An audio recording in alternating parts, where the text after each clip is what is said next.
మేము రాష్ట్ర ప్రభుత్వాన్ని వైద్యాన్ని అరికట్టాలి మెడికల్ మాఫియాలు, అరికట్టాలి మెడికల్ మాఫియాలు, అరికట్టాలి మెడికల్ మాఫియాలు, అరికట్టాలి మెడికల్ మాఫియాలు.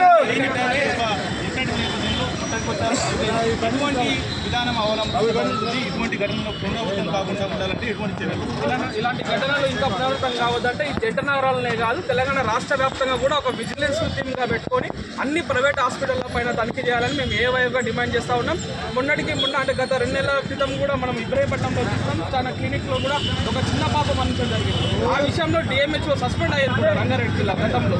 అలా గతంలో 2 డిహెచ్ఓ సస్పెండ్ అయ్యారు. కానీ ఇప్పుడు వచ్చిన డిఎంహెచ్ఓ కూడా అదే రీతిలో ఆయన ఎక్కడ కూడా తనిఖీలు చేయకుండా ఓన్లీ ఇలాంటి ఉదాంతాలు బయటకు వచ్చినప్పుడు మాత్రమే తూతు మంత్రంగా ఇవాళ తనిఖీలు చేస్తున్నారు అధికారులు.